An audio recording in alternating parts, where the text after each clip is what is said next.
I have a special surprise this week. In this mid-season bonus episode of The Bitey End of the Dog, I had the privilege of sitting down with two legends in our field, Dr. Patricia McConnell and Dr. Karen London. We talked about what both new and seasoned trainers should know about the profession of dog training, and they shared invaluable insights from decades of experience. Dr. McConnell is a world-renowned applied animal behaviorist and author of The Other End of the Leash, while Dr. London is an ethologist, trainer, and author of Treat Everyone Like a Dog. This episode is filled with wisdom, perspective, and practical guidance that every trainer and every dog lover will appreciate.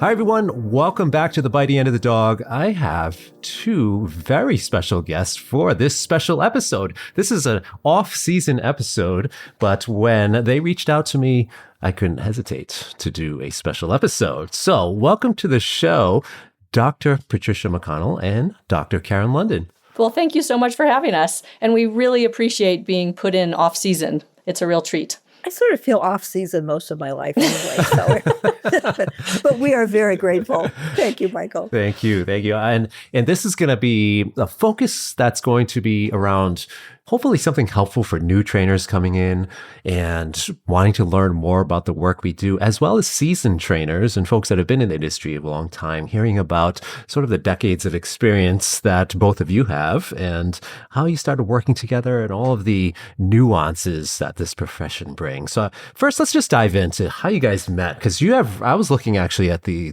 books that you've authored together, and it's quite a few, more than I realized, because I have one of the first books I ever got was Feisty Fido. It's on my bookshelf. That's why I was looking behind me. It's still there, shamingly right next to one of Cesar Millan's books. That's not on purpose. It's just that was the error at the time. And so actually, thanks to that book, that was part of my crossover journey, which I think we've talked about in the past. But that was 2003 that one came out, Feisty Fido. Is that correct? It's been a while. Yeah, long time. It has been a while. Yeah. So 22 years. Wow. I know. So tell me about how you guys met and how you started working together and authoring books and how everything came about. Well, Karen, do you mind if I just jump in quickly? No, go ahead, and I'll just feel free to interrupt you whenever I want, because I'm like that. And that's your job in the best of all possible ways. So just quickly, Karen and I met at the University of Wisconsin in Madison, and she turned out to be a teaching assistant for the class I taught. I taught a class called The Biology and Philosophy of Human-Animal Relationships.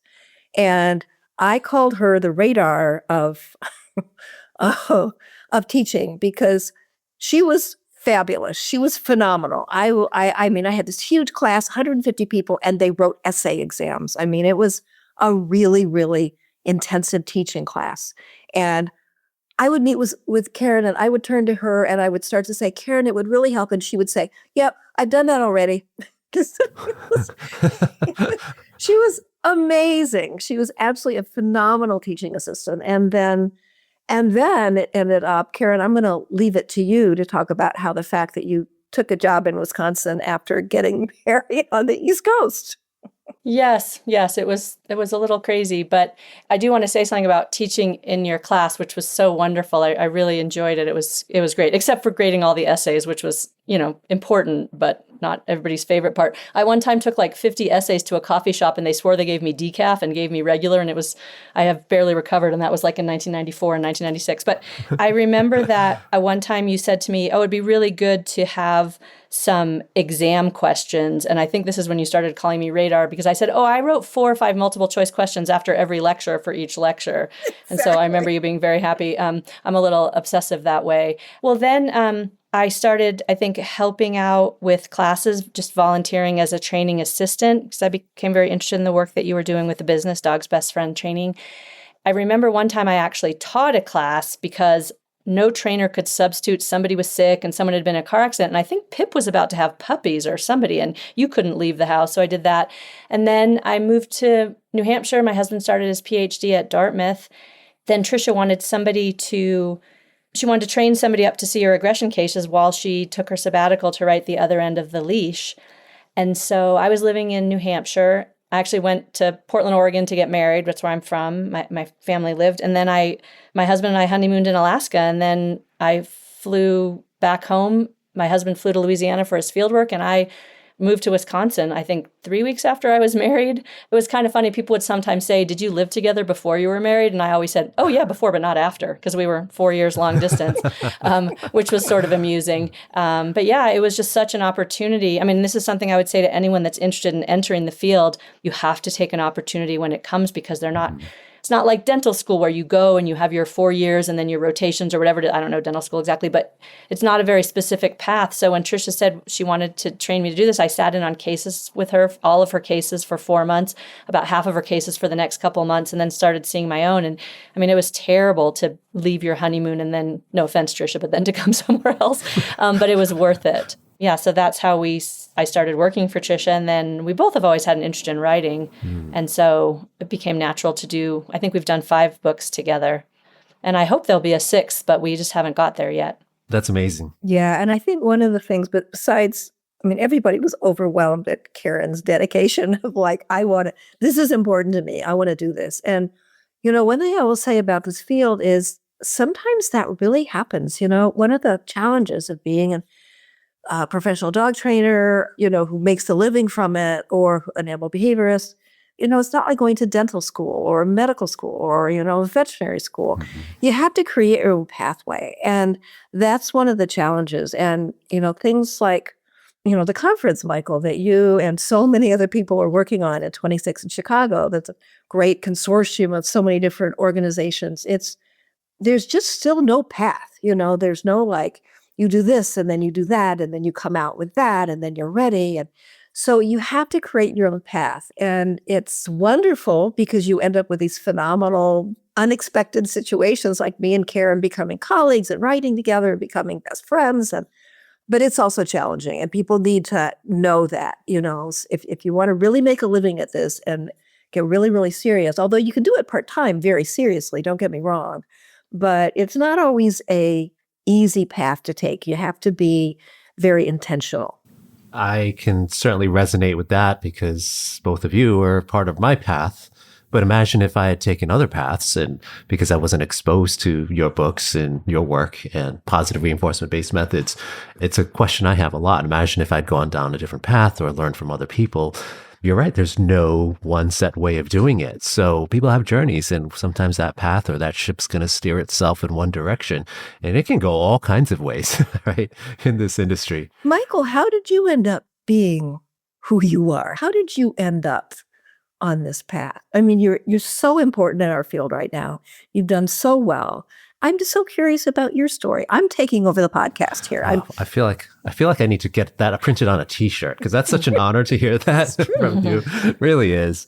I think just having good mentors, having good people like yourselves and other people that are kind and steering me in the right direction, because the people don't listen to are the ones that are critical or not nice about sharing information. And then you have the other side, people that are open and willing to share information. Even when they see you doing things wrong or that they might not agree with, they recognize that, hey, here's this young kid. He wants to learn about training and might be doing some of the things that I don't agree with. So let's kind of try to gently steer him in the right direction. So I've had lots of great people. I guess to answer your question, I give credit to all the people that helped me in my journey all along the way. And still to this day, even the people I collaborate with are all kind of wanting the same thing. We all want the best for dogs and their people. So yeah. And our journey is never over, right? Exactly. Yeah. So we have to keep at it. Yeah. Speaking of challenges, you're mentioning challenges, and one of the things that can happen with relationships in general, right? Whether professional relationships or our own relationships in our personal lives. But what's your secret? So you two have been working together, are colleagues for 3 decades now, close to that or a little over that. And so, and here you are both sitting on a podcast with me. So what's been your secret? What's kept you guys working so closely together? Well, I'm going to rudely jump in because Karen is probably the funniest person I've ever met. And I'm absolutely serious about that. She's so quick-witted. She's the person who always says the thing you wished you'd said, but think of in the shower later. Maybe, or never would have thought of. But I will admit, I love funny. I do. I love funny. It's just a wonderful way to get through the world and to learn things. So when she's just delightfully, joyfully funny, She's smart as a whip, and she's a really good, nice person. And we just clicked to me, so easily, because who would not want to work with somebody who's smart and funny and a really good person? I mean, what's wrong with that equation, right? And this is why I have Trisha do all my PR. She's very good at it. I will say that. I should say we also we also live far apart. We do. Yeah. So, but we worked together in the office for several years, and got along really well. Sometimes, it's sort of like, it's not unlike other social species in which some dogs get along great and other dogs don't. And you can work with things, you can decrease aggression, I've had people in my office who were just toxic. We've all worked with people who were toxic. Yeah. And I think one of the things I would like people getting into the business to know is how important it is. And I'm not saying I'm an expert at it, but knowing, who is toxic, who is really helping you, who gives you joy, who teaches you to learn more, who pushes you to learn more, who has your back, and who feels like, this is not quite right, and it takes a while to learn that, don't you think? I do. Karen, I didn't want to take over here. You go, girl. Oh, no, it's fine. And thank you for all the kind words. I really appreciate it. So much. And I have this little problem now that you've said so many things that I want to respond to. And in my mind, there never is a non sequitur because everything's related. And I've got like 5 things I want to say. But one of them I want to say is that working with Trisha has been so great because she trained me. I was working on my PhD, studying the defensive behavior of tropical social wasps and various symbiotic relationships with wasps. And I worked in Costa Rica and Venezuela and Mexico, and I loved it. And I then changed to working, canine aggression cases and doing dog training. So it was quite a switch. And there's the generosity with which she trained me. And that was in 1999 when I started with her,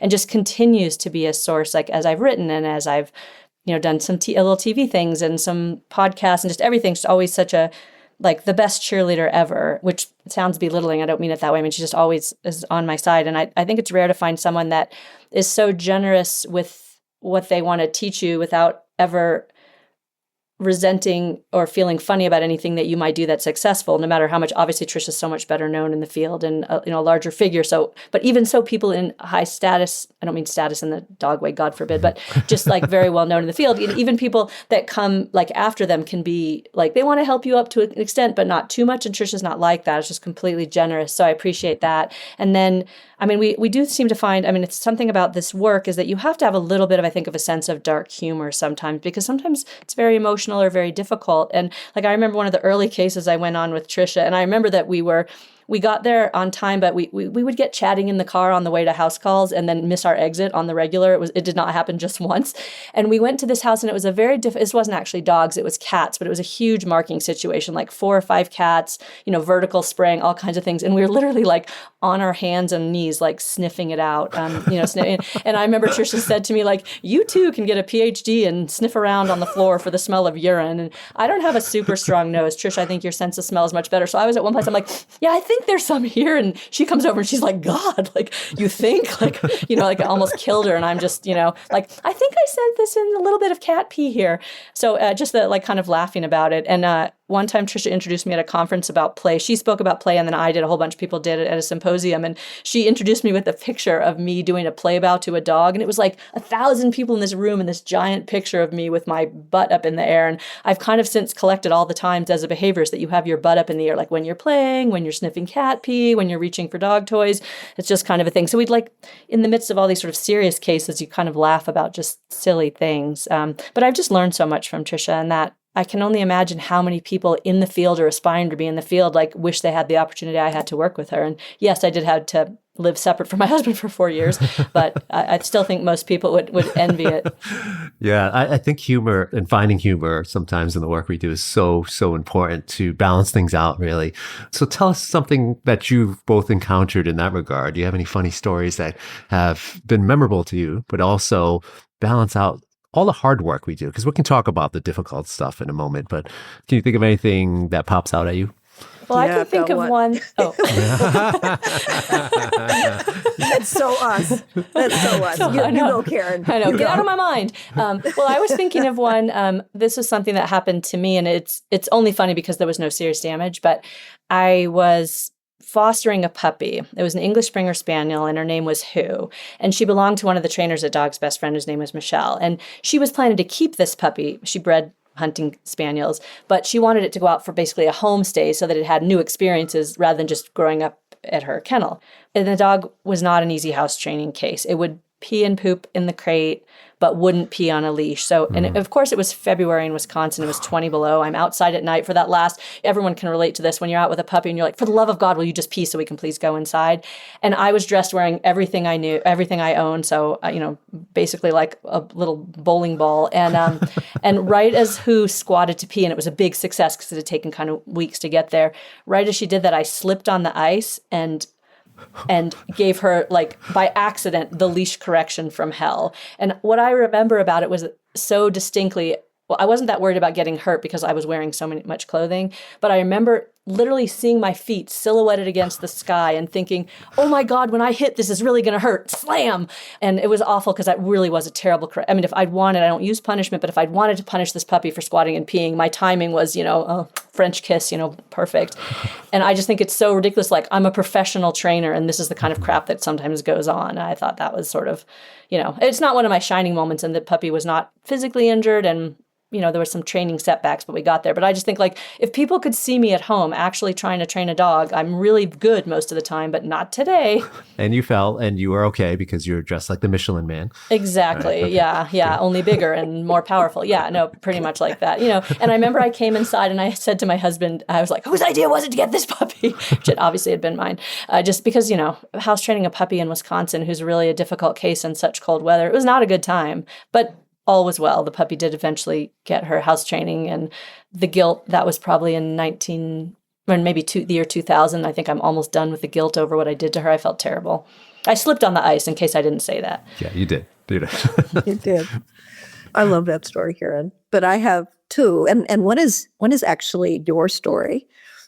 Except it's one of my absolute favorites. So, is this involve a tissue? Yes. Okay. Yes, I could tell that one. Yes, it does. I know you love this one. Can I tell that one? May I? Oh, sure. Do I have permission? Yes. So I use this all the time and any trainer can use this because it's so perfect. It was a really simple setup. So Karen is outside with a dog named Bugsy, who was not always the easiest dog to deal with. They're outside in the country in Wisconsin. There's no fences. Bugsy starts running away. Karen has been working on recalls, but Bugsy is not the easiest dog to recall. So Bugsy is running away. Karen is like, oh, wow. So she does a recall, and maybe I get this wrong, but to her happy surprise, Bugsy comes running back, and then she's like, oh no, here I'm standing in a field in the middle of Wisconsin. I have no treats in my pocket. Running away from him is not a German Shepherd, right? It's not going to be quite as reinforcing. What am I going to do to reinforce him? So she goes into her pocket and she finds a used Kleenex, right? That she has used because this is Wisconsin and your nose runs, right? A used Kleenex, and she gives him the used Kleenex, and he was just thrilled with it. And I have used that story over and over again because it's just so important to be creative, So, what is reinforcement? Well, the reason that I didn't have treats in my pocket, I just want to say, is that I went outside with Bugsy. I was going to work on recalls with him, calling him off deer. And I'd been doing it where I called him before he went, but I was ready to do it when he'd already started running. But I went outside and I was like, holy mother of God, it's freezing. So I had pockets laden with treats, a stuffed Kong, all kinds of stuff. And I threw that jacket on the bed and grabbed a warmer one and then went out, do.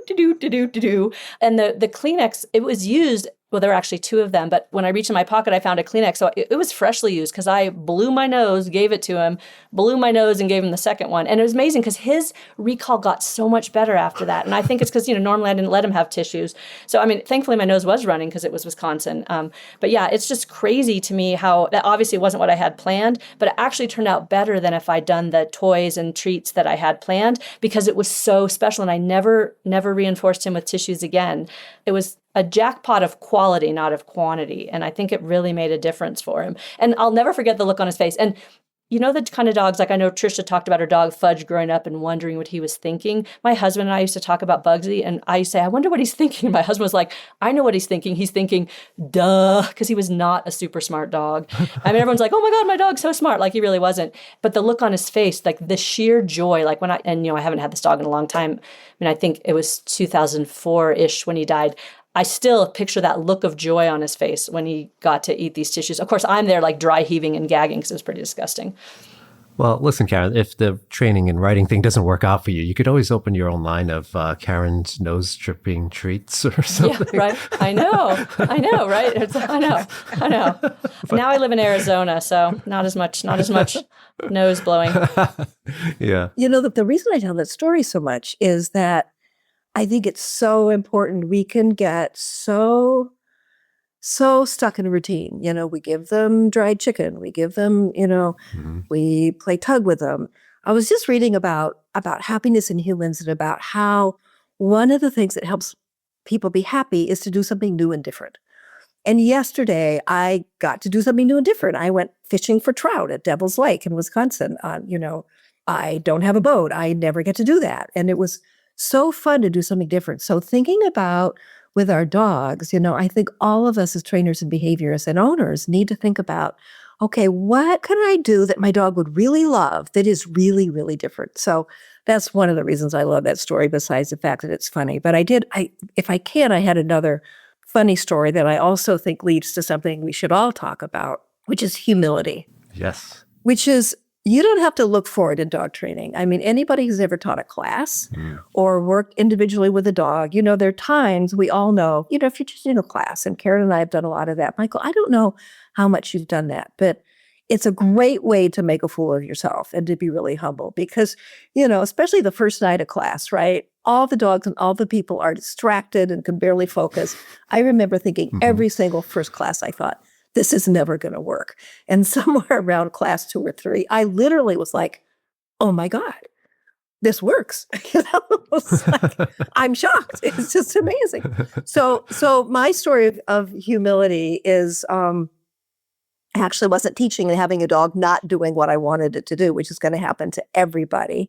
But I was outside in the parking lot greeting people for a new puppy class.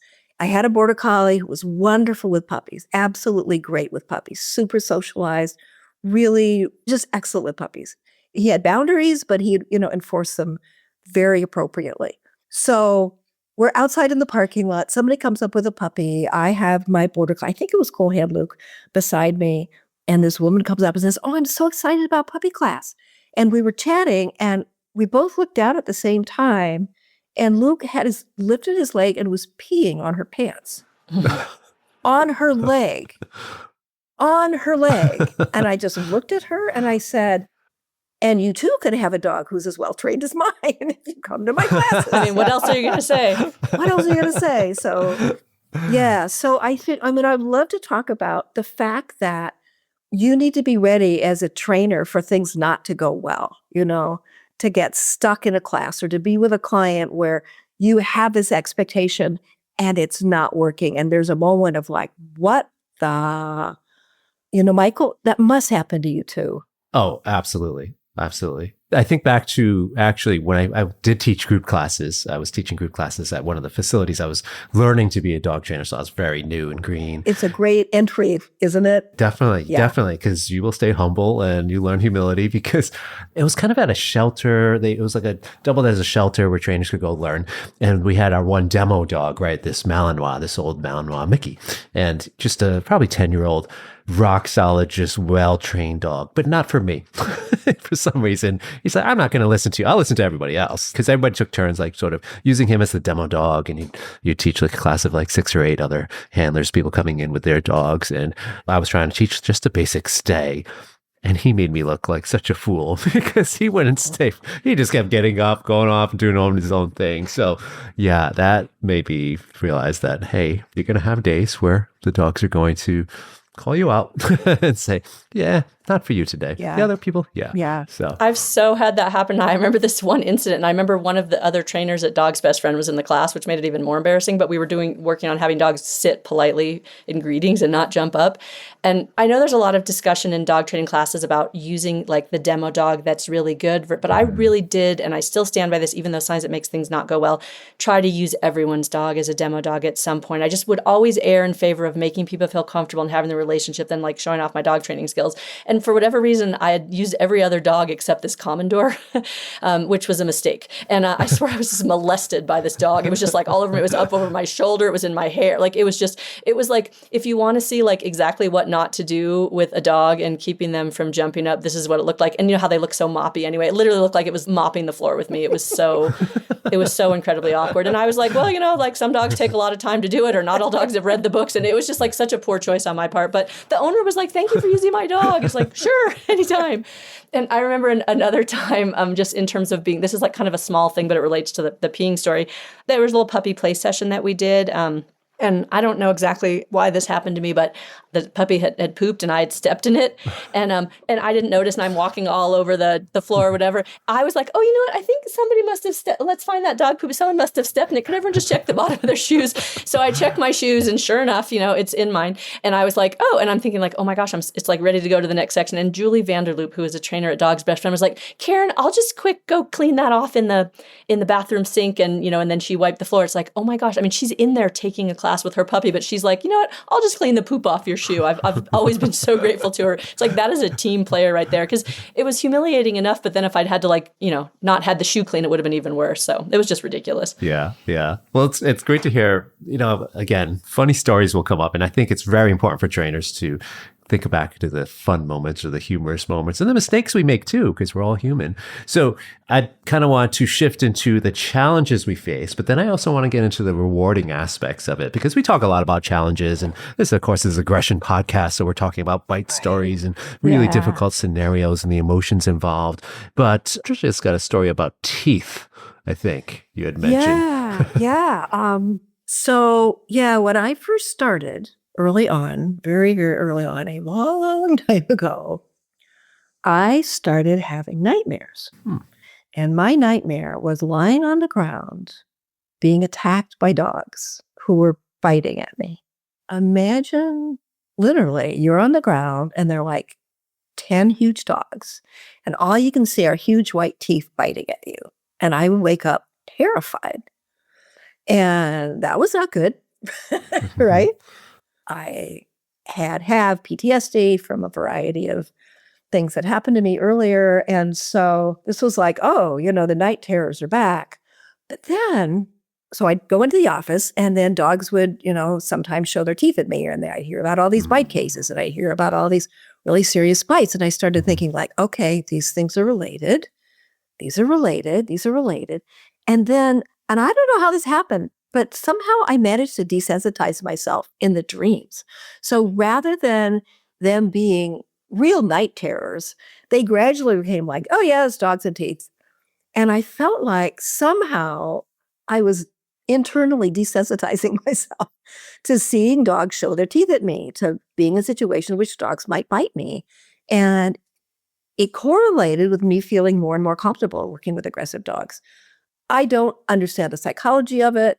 I have no idea neurologically what really happened. I've never heard of anybody having nightmares that desensitizes them, but that's sort of what happened. It's interesting too, because we don't talk about it in the aggression space or working with aggression, is that's one of the aspects that we have to kind of get used to, and actually something's in my mind where I think it was an article one of you had written over the years, but talking about how we're sort of hardwired as primates to be worried about things with teeth. Like it's just actually unnatural not to be somewhat cautious or automatically get away from something that's showing teeth to you.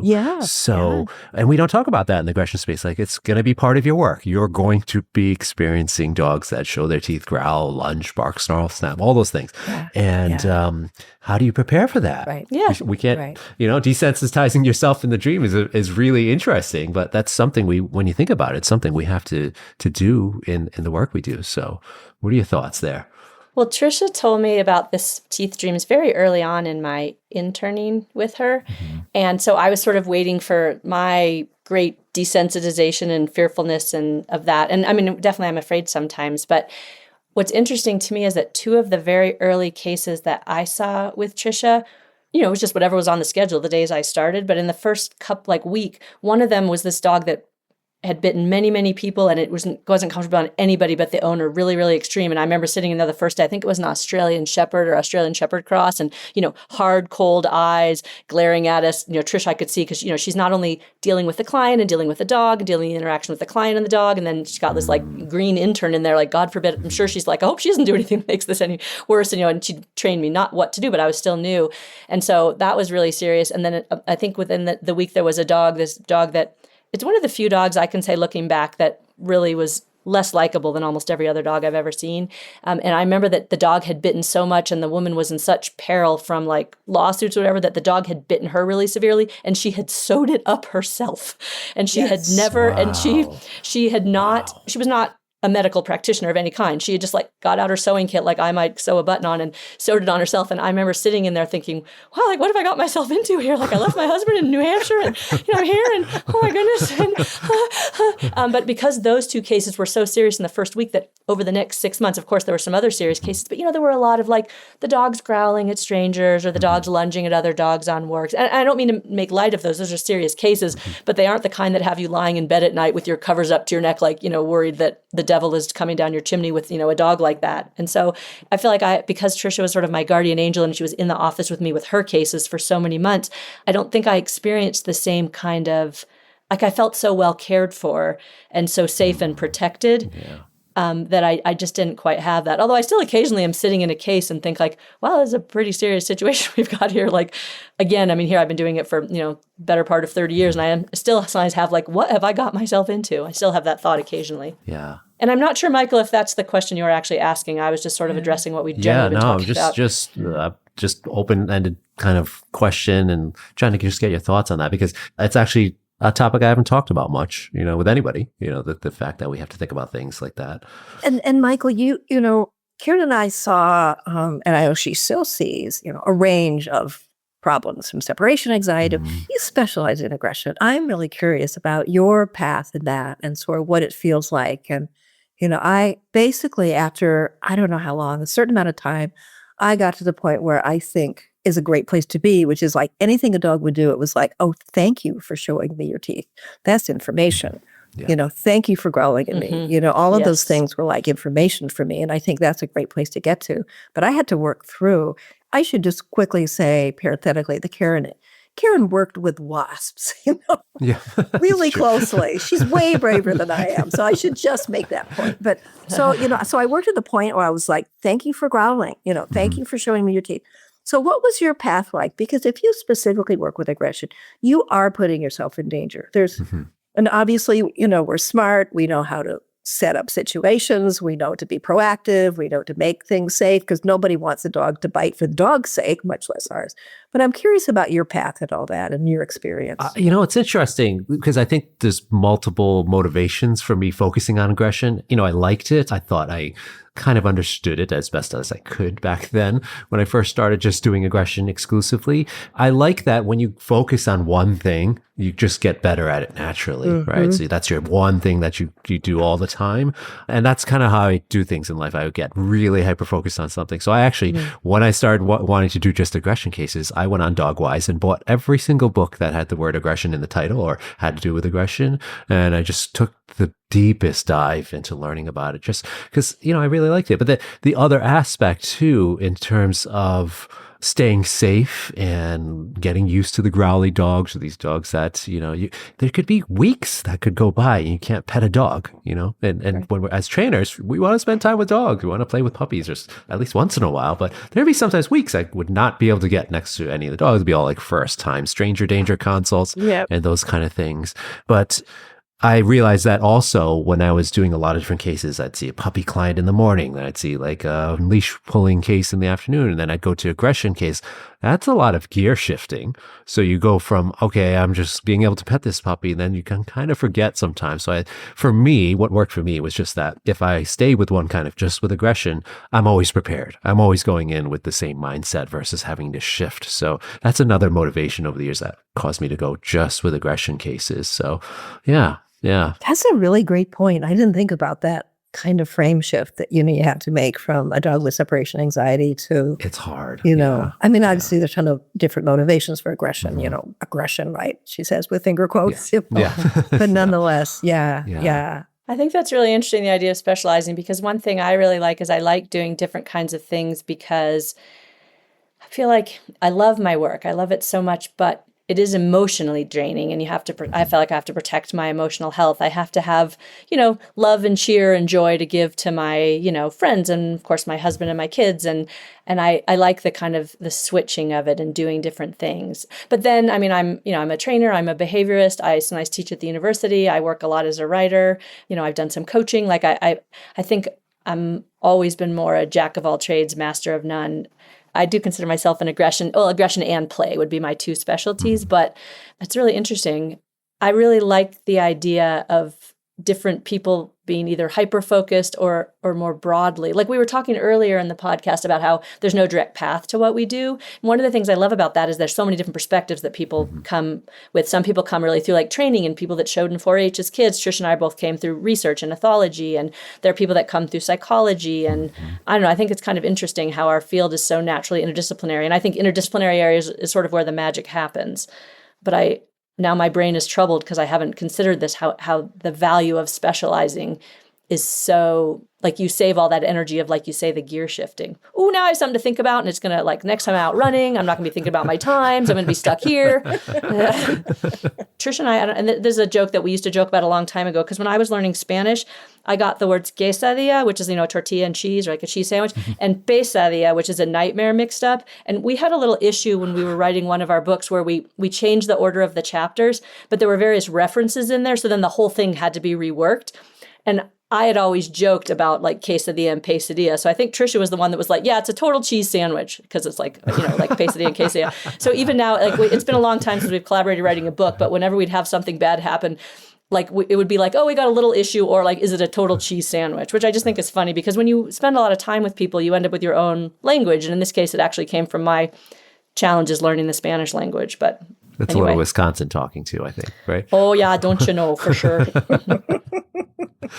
So we could go on all day long about the challenges and the bitey dogs and the scary things, and we've certainly done a lot of that in the bitey end of the dog. But we should, I think, shift gears to the rewards we get, the joy we get, the satisfaction we get in the work we do, because we sometimes forget that. We forget that a lot, actually, because of all of the challenges we face. It's not an easy career sometimes to follow.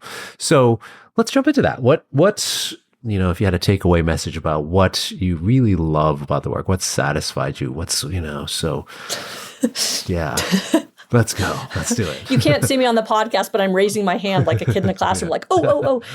Well, what I love about it is that, there's two main things, but I really love the connection you make with people, because it's a very intense situation. It's different, like, teaching a puppy with no behavioral problems other than just puppy issues to like sit and stay and come and, go in their crate, and making it so people can, go on vacation because somebody can take care of their dog, or that they no longer have to walk their dog at midnight, or they're no longer thinking of not having their dog. So the way that people, I love to feel close to people. And I think, Trisha, this is something we share. Like we're not, no one's going to ever call us aloof, right? It's just not our way. And the closest that you go with people, when you really are really deeply in their lives, in like kind of a strangely intimate situation with their fears and worries and challenges, and how life-changing it can be for people, and how validating that is. And I was just thinking, I had a client, maybe I've been seeing them since last September, actually, and they have a very large dog that's aggressive.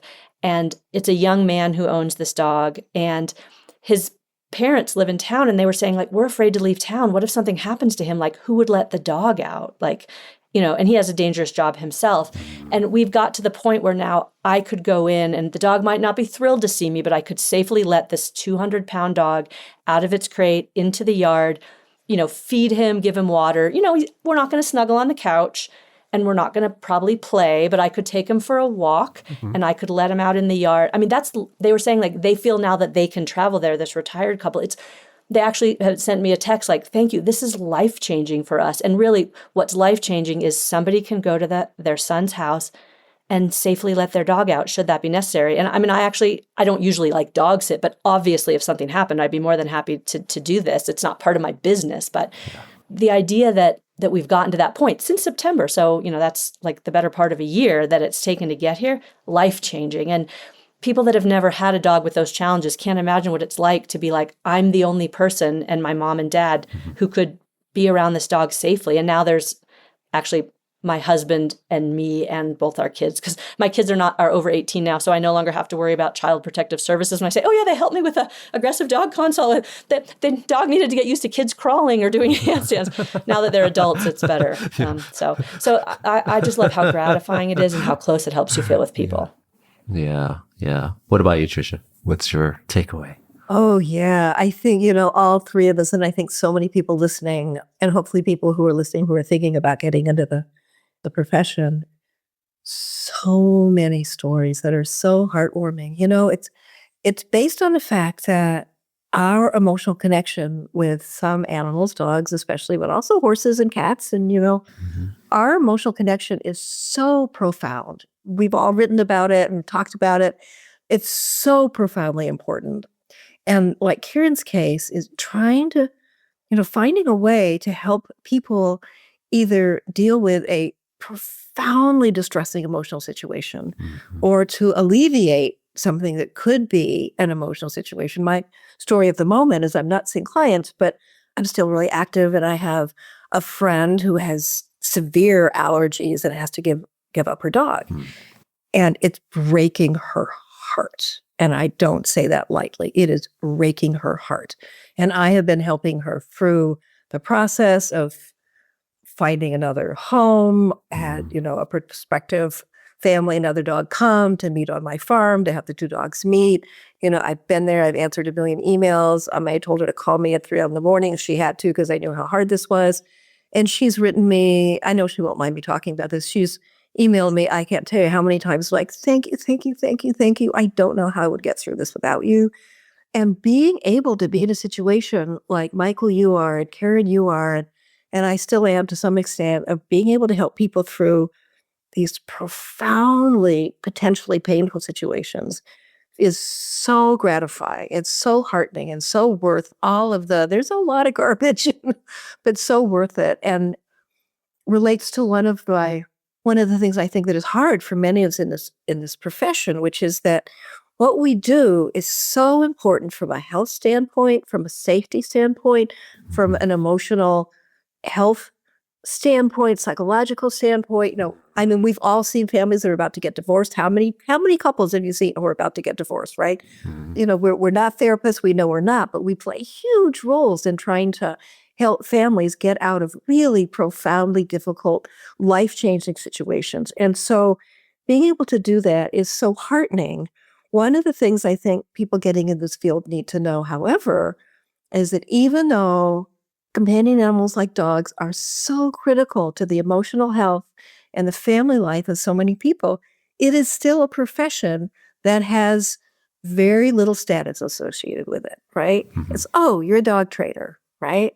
Even, you're a PhD animal behaviorist. And so one of my goals years ago, like in 1988, literally one of my stated written goals was to raise the profession of dog training higher so that it has more respect and is more professional. And a lot of that has happened, which makes me just incredibly happy, for people like you, Michael, and so many other people have done so much to raise this profession into something that is science-based and knowledgeable and thoughtful and so very important. So it's incredibly gratifying, but do know that you're not going to be thought of, as a medical doctor or a plumber. In some cases, which I got to say, I worship the ground plumbers walk on. I am the first to say. I think the trays are so critically important. What will you do with them out? Yeah. But you get my point. You get my point is that I see being a professional dog trainer or a behaviorist as being a vital role in the health of the community and individual people. Karen's point is so important, is like, if you don't love people, do not get into this field. I've had people come up at the university and say, I love animals so much. I just love them. But, I don't really like people, but I want to be a behaviorist or a dog trainer. I'm like, no, you don't. No, you don't. So I think you need to ask yourself, do I love working with people? Because that's who you're going to be training most of the time, right? Yeah. Yeah. Yeah. Yeah, I think it's so true. And I actually really, I like almost all the people that I work with. Obviously some have become my friends, some were very close. And then some, that if you weren't meeting in this context, you probably would never really click. But I always try to think of it like, no matter what, and maybe it's nothing I even tell, but no matter what, every time you work with a client, you're creating a story. And I love stories. And sometimes they're ridiculous and sometimes they're amusing and sometimes they're like, heartwarming and amusing, and sometimes they're sad. But I always think going through life and viewing the world as a story is an important way that I sort of process how emotional it is. Sometimes it's just a funny story, like, oh, funny thing, blah, blah, blah. But sometimes it's, difficult. And if I do have a difficult situation, I'm just like, okay, it's just another story. Yeah. Yeah. So we've had lots of great tips for people coming into the field and even seasoned trainers that have more takeaways from this, between finding humor in the work we do sometimes to revisit that, to lift us up out of a slump, finding good mentorship, as you two have found, and good colleagues and supportive networks is also really important. And remembering what we love in the work we do, right? Remembering and having gratitude for all the beautiful relationships we can make with clients and connections. And so if you had one other message for new trainers, so let's say somebody's new to the training industry, maybe a year or two or something, and they've been doing it and they're getting into aggression cases or something like that, what's a takeaway message for them, if kind of rounding out everything we've been talking about? I think that the best thing I think this is true for anyone at any stage of their career, but maybe even especially for people that are just on the newer end, is learn in all the ways you can. Read, listen to podcasts, watch videos, go to conferences. If you're blessed to find a mentor, take advantage of that. So every single way that you can learn, we should all be doing that. And I still, sometimes when I think about how long I've been doing this, I'm sort of surprised because I still just am so excited about how much more there is for me to learn. I'm always trying to read and listen. Sometimes, honestly, when I had kids under the age of 2, I don't think I learned a single new thing in that time because I had no time. But, normally it's just always learning. And I think taking advantage of every opportunity that you have. And if you know that you learn better, some people are not maybe readers, but take advantage of every way that you can learn. Don't skip a single one because there's just so much to know. And that's probably true for any field. But the idea that, and I think, Tricia, you were the one that said to me that, like, medical people will say there's a reason they call it a practice, like a dental practice, a medical practice. We all have our own business, our own practice, but you're still learning. And if you've stopped, it's really time to get out. Yeah, that's a great question, Michael. I think building on what Karen said is it's just so important to start at the beginning. I remember the first time Michael and I talked, you had mentioned, Michael, that you sort of read everything. And I remember literally thinking, my God, this man has read everything. It's just quoting everything, and all of us stand on the shoulders of, giants. I learned so much, Karen Pryor. I had lunch with Ian Dunbar and he rocked my world and completely changed, my understanding of what you could expect. And I saw people who trained the way I didn't want to train. So diving in to as much knowledge as you possibly can. And I think following the history of dog training is actually really an interesting thing. But I think along with just soaking up as much knowledge in so many different ways, books, videos, podcasts, conferences, every way you possibly can. One of the things I think that will help you get is an ability to align your expectations.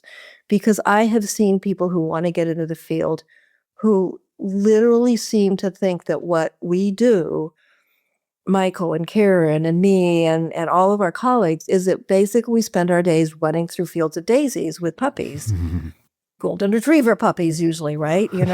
And that is not our life. It's incredibly enriching and important and valuable and empowering, and it's hard. I used to go home some nights and just cry. Mhm. I just sit down and cry just because I just seen 3 clients who were talking about getting rid of their dog, or, their dog just figured their daughter's face, or, so I think aligning expectations, like all of the joys and the humor and the downsides, I think are really, really important for people, because then you could choose, this is really what I want to do. Yes. Yeah. And I think this would be a good time to make a note about perfection, because we see a lot of that, especially with social Mhm. media. People, we're always just sharing our best work, well, most of the time. And so it can create this culture of everything's got to be perfect. Your timing's got to be perfect all the time, and the client's got to be perfect, and you can't step in poop, and, all these things that can What? happen. Wait, let me write this new rule down. So, do you want to just speak about that for a moment for the new trainers? Because I think there's this unrealistic expectation about being perfect all the time, and none of us are, not even remotely close. So Yeah, I would love to. Something that I decided, it was in 2008, there was a play symposium that Trish and I were speaking at APDT, and I decided a couple months before I gave my talk, which was about using play to treat aggression, that I think it's so important to, especially if you talk about case studies, to talk about case studies that didn't go right. Not all of them. I mean, no one wants to hear me go like, well, here are 6 things I fouled up royally. Right, but I think I talked about 7 or 8 cases that, and this is what I did, and this is how it went, and yay, happy. And then I talked about one that didn't go very well and the reasons why and why it was instructive. And ever since, whenever I've talked about case studies, I always try to include things that didn't go quite as planned. There's some Yes. exceptions. Yeah. Like I know I did a webinar for you, Michael, that was about hopeless cases that turned out not to be hopeless. Well, that was the whole point of it. Like they all had to be happy endings. That was the point of the webinar. But I think doing that's really important, because I think especially with social media, seeing life as a highlight reel is a problem. And I have to say, I am not at all a perfectionist. I'm a very much a good enough kind of person. I take great pride in my work and I have high standards, but nowhere near a perfectionist. And so I think something that is so often the case is that people don't need a dog that is a therapy dog. They need a dog where their kids' friends can come over, or they could have a house guest, or, they can kennel their dog, or different things. So I think the field is not necessarily great for perfectionists, but there probably are a lot in the field. And as a result, I think they suffer a great deal. I would say that you really love dogs and you're really great with good enough, then this is a great job for you, because that's how I am. And I don't mean to say my standards are low, but perfection is just an absurd bar. Right. Yeah. And anytime you're dealing with something with a brain, you can't have perfection, right? Yeah. Dogs, people, you'll be disappointed quickly if that's the case. So we've gotten a lot of tools out of this, or concepts that I think people can take away in helping them in their work, especially newer trainers coming into things to think about. But one more thing for just to round out the topic here is, how do you both stay positive? Because especially in aggression work, there's so many challenges. There's many down moments. You could have a couple weeks of just having a lot of cases not going well, or terrible outcomes. That's one of the most significant struggles I hear from trainers, especially working a lot of aggression cases, is there's a lot of compassion fatigue and burnout. And I think it's important we talk about, besides what we've talked about, remember those humorous moments, have good colleagues you can rely on to talk to, good support. But what about you too, individually? Like if you were to, 1 or 2 things that pop out at you for yourselves over the years, over the decades that you've learned. Yeah, I think it's so important to find, it's so personal. Each one of us needs to find, the things that feed us, that the things. I think it's critical to get away. I think it's critical to take like a break. I think everybody needs to know their specific things. I mean, I do yoga nidra, which is a kind of a meditation, body awareness, mindfulness kind of thing. And I garden, and I have dear friends. I have lunches with girlfriends, and we don't talk about my profession. And I just have been watching episodes of Friends. Remember that TV show, Friends, right? I never watched it when it was a big deal. Oh, wow. I've been, yeah. And so, we watch Big Bang Theory. I think everybody needs to find their own very personal way of feeding themselves, getting away, nurturing themselves. Because it really is easy to burn out in this. Yes. Really, really easy. Yes. And I think it's critical to, not try, you can't fix everything. There are dogs that, I think the hardest for all of us are there. We all see dogs who, if we took them, would be okay. Oh, we can't take them because we're full, right? And no professional dog trainer is going to take them. And it's not going to end well for that necessarily. It's just, you just have to give up that you can't fix everything, right? Yeah. Yes. That makes sense, you guys? Very important advice. Yes. Yes. Yep. What about you, Karen? What keeps you positive? I mean, I don't know that this is going to be very helpful or instructive, but I think I just have really happy brain chemicals. As long as I can get my run in and keep those chemicals going. I can leave a very, very intense consult and, I feel it deeply when I'm in there. But then as I walk to my car and, go on my way, I don't know if I'm I can connect and disconnect maybe more than is healthy. I don't know. It's just how I am.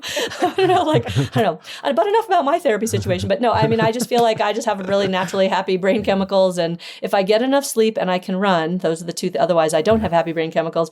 And I love the work. I really do. It doesn't mean that every single consultation is like uplifting and joyful. And I wish I had 100 more like them. But I just really like it so much. And I'm, I guess, obnoxiously happy. Although, I was hearing a joke about somebody who's like a historian and someone talking about putting things in context, and people have been referring to her as their emotional support historian, which I think is so funny.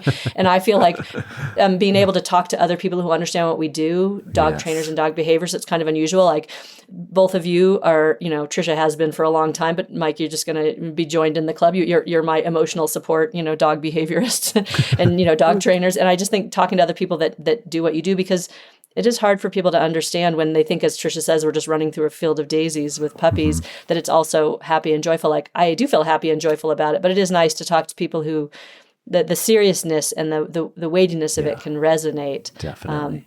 But I sometimes wonder, like, sometimes people say, like, if you're not like upset and worried, you're not paying attention. And I'm like, I might not be paying attention because I just generally stay happy and unupset.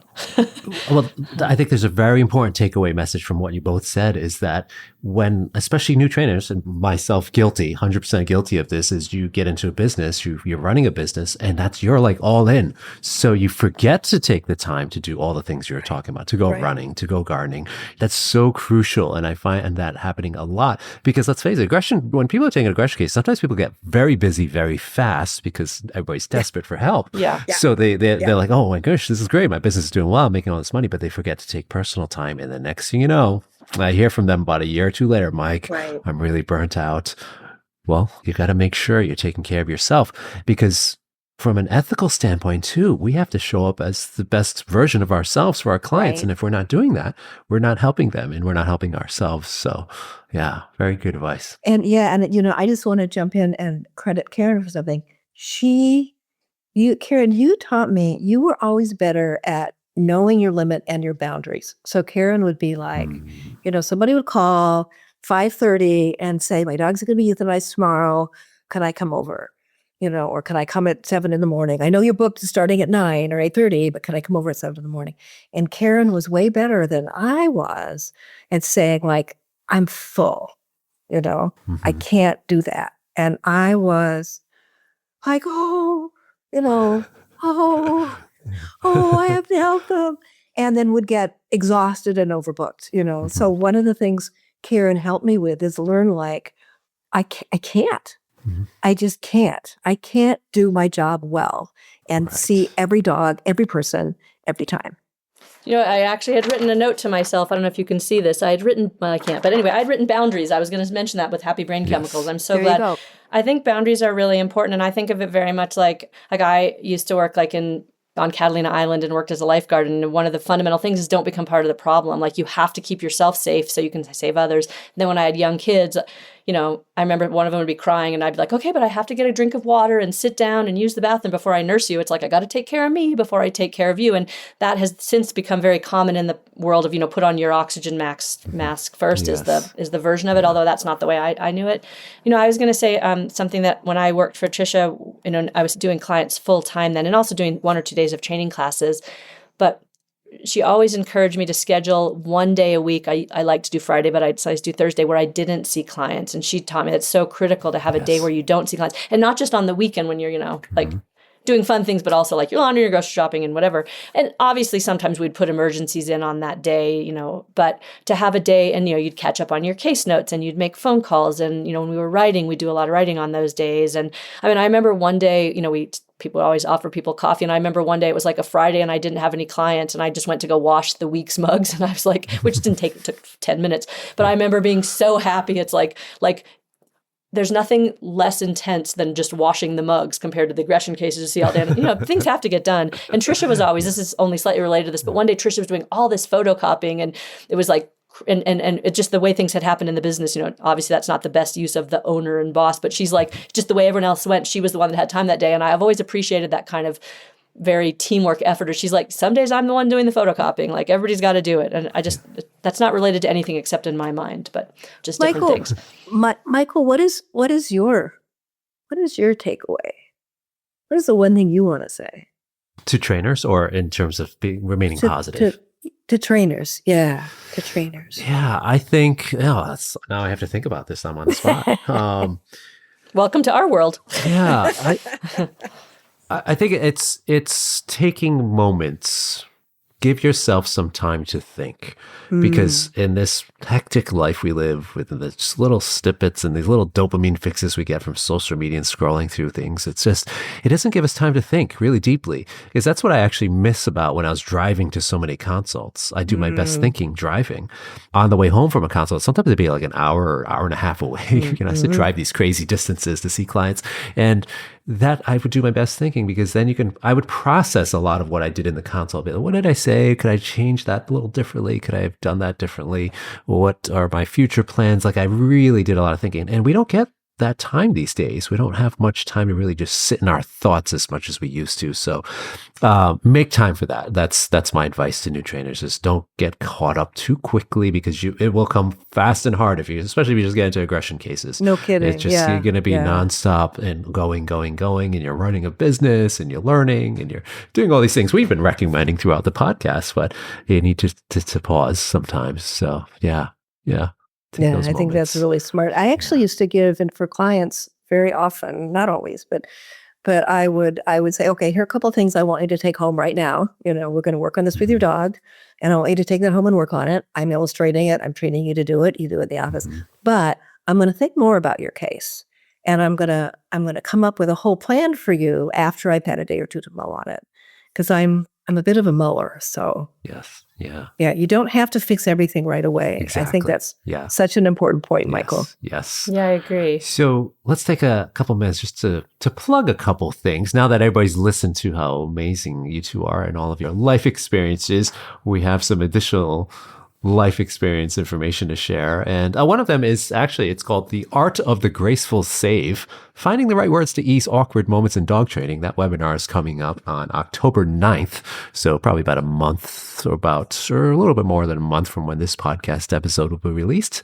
And that can be found on aggressivedog.com. Karen's going to be talking about all of the witty things, because obviously we've heard how witty Karen can be during this episode. All the witty things that we can do during a consult to help ease those awkward moments, like somebody peeing on your pants, or a dog peeing on your pants, I should say, not someone, or puppy. And both of you have books coming out as well. So Karen, do you want to talk about what you have coming? Yes. And I also want to say, related to the art of the graceful save, I've often talked about things that you find yourself saying in consults just to ease the awkwardness or make people feel better so you can move forward. And I've always called them just spiels and phrases. And then Mike comes along and beautifully names it the art of the graceful save. It's such an upgrade. So I appreciate that. That was your take. But I have a new book coming out. It's a collection of 50 columns that I wrote. I wrote a column called The London Zoo, which is about my name, not the actual London Zoo, in my local paper. And it's about all kinds of animals, but 50 of the columns were about dogs. And I put them together in a book called My Dog's Mystery Adventure, and other stories from a canine behaviorist and dog trainer. And if you'll indulge me, I would like to read the dedication, which is to Patricia B. McConnell, PhD, who changed my life when she began teaching me about dogs in 1997 and continues to be my mentor even now. Her wisdom and humor are gifts I can never repay. So that's my dedication for my new book. I love it. So that's the most important page. So if you don't read the book, at least open it up sometime and read the dedication. I love it. I love it. Well, thank God all the money I sent to Karen paid off. That's all. Karen, that's insanely sweet. And I can, as my husband could attest, sometimes I'm just a stupid idiot. So Your husband's free to think that, but he's wrong. thank But you. yeah. That's very kind of you. The graceful save. So, Karen, that book is not out yet, right? It's Correct. It's not out. I just have proofed the copy and it's sent to my editor, and hopefully will be out sometime this fall. But perfect. along with my non-perfectionist tendencies are like, if I don't have a specific deadline, then it's like soon enough, good enough. It all is all very on brand for me. Okay. Well, we'll keep an eye out for that. And Trisha also has a book coming out on a date. I do. I'm looking forward to Karen's book. I'm looking forward to your podcast, Karen, with Michael. I'm looking forward to that conference, that kick-ass conference in Chicago in 26, Michael, that you're working on. But I have a complete reboot for me. I wrote a novel. I wrote a mystery novel. I started writing fiction years ago. It's really fun. It's really hard. Yes, there are dogs. It's real dog oriented.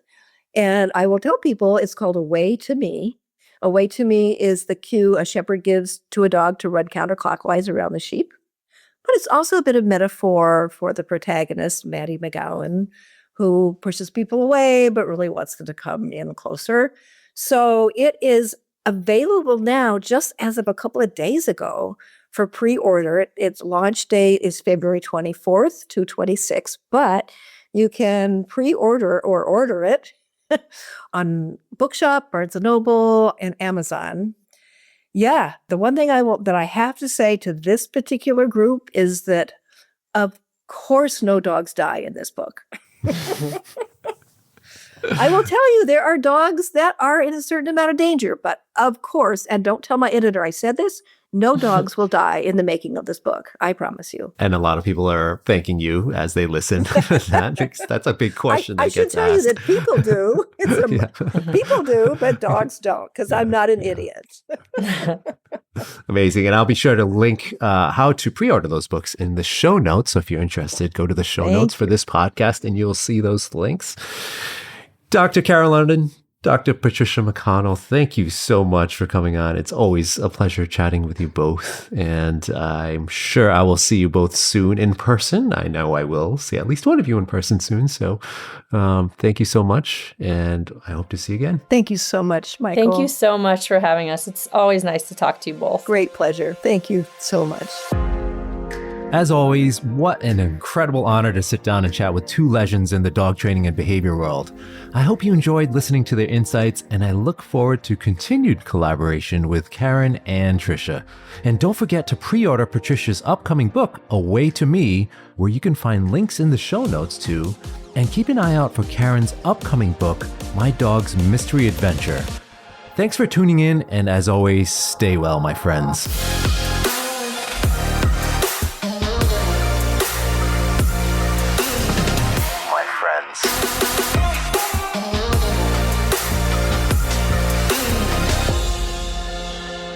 You too can get a PhD and sniff around on the floor for the smell of urine.